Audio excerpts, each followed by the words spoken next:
Yo mga par, kamusta? Ang matinding papuri ni Mayweather Jr. sa Pinoy Legend. Pero bagong lahat mga idol, supportahan nyo naman ang ating channel. Maraming salamat po.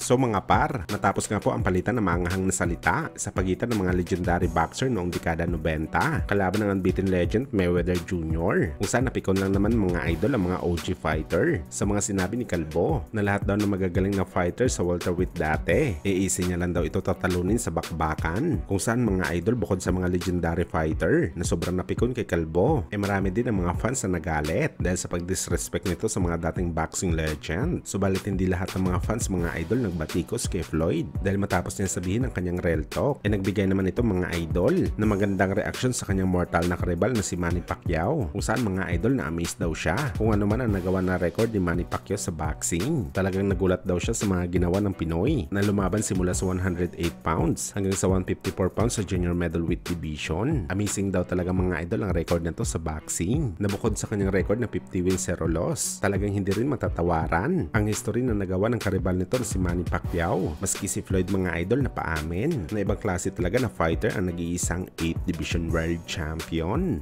It's amazing how a fighter can come from, I think, 108 all the way to 154 and knock out all these guys. To me, it's amazing. I guess he's just blessed.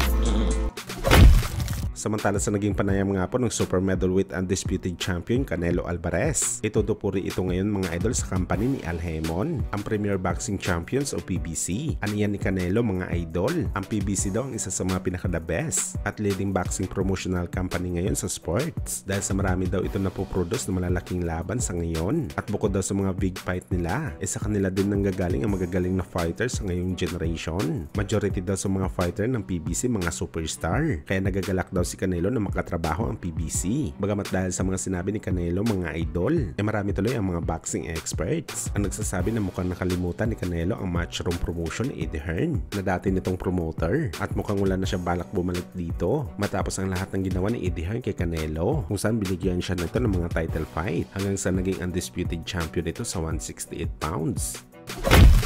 Sa kabilang banda naman mga idol, sa wakas nga po nakahanap na ng kalaban ang most dark fighter ngayon sa boxing sports na si Shakur Stevenson matapos inayawan ni Frank Martin para sa WBC World Title Fight, kung saan mga idol napabalitan na makakaharap ni Shakur ang lightweight prospect na si Edwin De Los Santos na may kartadang 16 wins, isang talo at 14 dito ay nakuha niya sa knockout. At para sa opinion natin mga idol, hindi magiging madali ang laban na to para kay Shakur. Mabagsik lang naman kasi ito mga idol si Edwin Boy sa laban. Siya lang naman kasi mga idol ang nagwasak dati sa lightweight top prospect na si Jose Valenzuela ng Mexico, kung saan pabor naman tayo mga idol kay Shakur na manalo sa laban na to. Pero tiyanta natin mga idol, hindi ito magiging easy fight sa kanya sa bakbakan.